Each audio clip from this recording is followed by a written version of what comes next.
The Anchorman is a 2004 comedy film directed by Adam McKay, which tells a story set in the 1970s of a renowned anchorman, Ron Burgundy, who is from the local San Diego television station KVWM, Channel 4.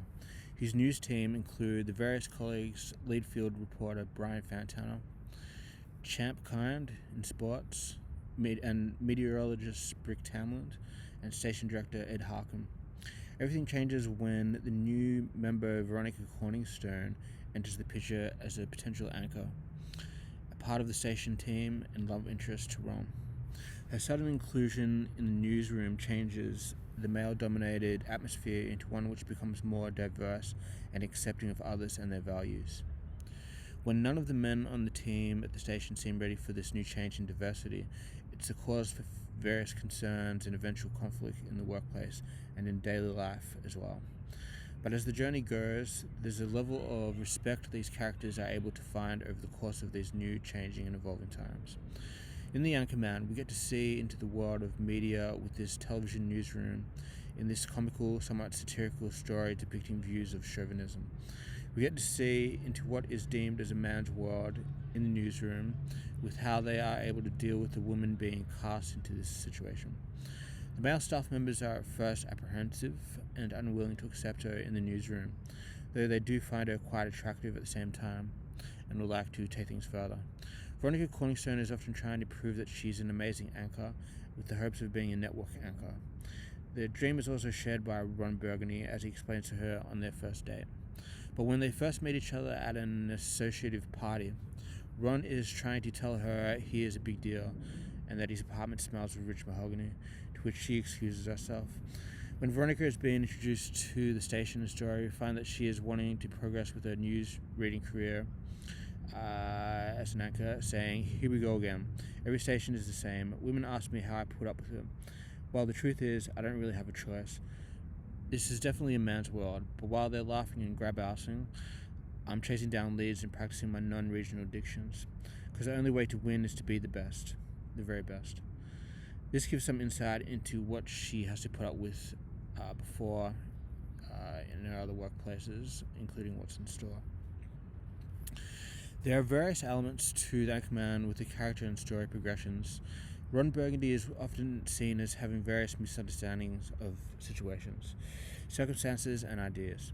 From reading whatever's being put on the teleprompter to not knowing the meaning behind the name of San Diego, or the saying, "when in Rome." However, he's also shown as having some heart with the idea that he's not actually going to fight over her with the rest of the newsroom team, like he had joked to them about earlier, explaining Corningstone is fair game, to which Brian says, "I'm very aroused." This is giving this idea that being aroused in this situation has to do with some sort of competition among peers. Although letting the games begin stemmed from the idea of some joke, the other members of the team proceed to hit on Veronica, trying to win her over, which often borders on sexual harassment, or even worse, such as unwanted touching. These examples include Brian trying to woo her with his Sex Panda cologne, Champ trying to touch her body while inviting her out, and Brick also trying to invite her out on Brian's request. Ron, though, is the one who goes out with her and ultimately becomes her love interest. With the love story between Ron Burgundy and Veronica Corningstone, we get to see two worlds intertwining, connecting, and seeing some conflict with each other. While dating, when Ron is told that he's wrong about the definition of San Diego, he concludes with her and tells her, "Agree to disagree." After spending the evening and night together on a date, they fall for each other. They agree not to talk about it at the office because she feels it's important. She is viewed as a professional and to keep it relatively quiet around the newsroom. Ron then proceeds to talk live on air about his relationship with Miss Corningstone, saying she is great and that I'd also like to share that we are currently dating, and goes on to speak further of their time together intimately. Some other conflicts occur when Veronica fills in for Ron Burgundy while he's grieving for his lost dog Baxter, and she goes to tell him how happy she is, and how she nailed it, only to have him feel like this idea was some sick, tasteless joke, where she replies that he has broken her heart, and they then separate, seeing more of their progressive relationship. When Veronica is promoted to co-anchor, she and Ron begin to have more friction and go against each other, as do the other team members in the office with regards to their relationship to Veronica. Veronica and Ron get into a verbal and physical fight in the office where Ron tells Veronica that he's a man that discovered the wheel and built the Eiffel Tower out of metal and bronze.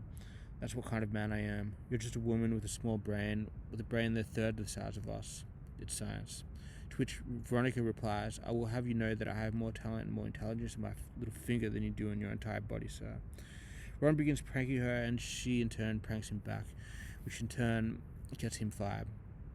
They prove their love for each other when Ron saves Veronica from the bear pit at the zoo, and they finally reconcile to be co-anchors on network news as they had dreamed. When looking at the world of evening news, we see into some different worlds, from other local news teams to the public news team and also a Spanish news team. Similar to the way networks compete with each other, we see them all compete with each other, but in this physical way, as seen when they're finally clashing on the streets with their various weapons. The way they all cross paths with each other from the park to this quiet street block makes it look and seem similar to a schoolboy fight in a schoolyard, for instance, that's escalated to some degree, where it starts with some name-calling and suddenly progresses. The idea that it escalated fast is also something the Channel 4 news team reference after this main fight is done, and they're reflecting on it back at the office. They are bothered also from being labelled a so-called laughingstock from having a woman on their news team, which is supposedly in some indirect way questioning their manhood. There seems to be this feeling that the male characters in the story are often behaving badly because their manhood is either coming into question or that they are just simply growing up. We see this with the example with how the station director's son is becoming undisciplined and out of control throughout the story, with Ed, the father, mentioning him at one point while on the telephone that his son is being on acid, firing a bow and arrow into a crowd. The idea is that Ed will eventually find some time to be with his kid, but with the stresses of work, we're imagining that he's unable to, and that his son is continually becoming worse. That also Ed's son could also be on the news team in years to come and has something similar to the other characters, with this apparent common immature behaviour as seen in the particularly in the Channel 4 news team in general. The Anchorman is a film that depicts a world where men, while in life and particularly in the workplace, are having to get used to an environment progressing, a changing society where women are viewed and respected as equals, accompanied to their own personalised desire. Thanks for watching.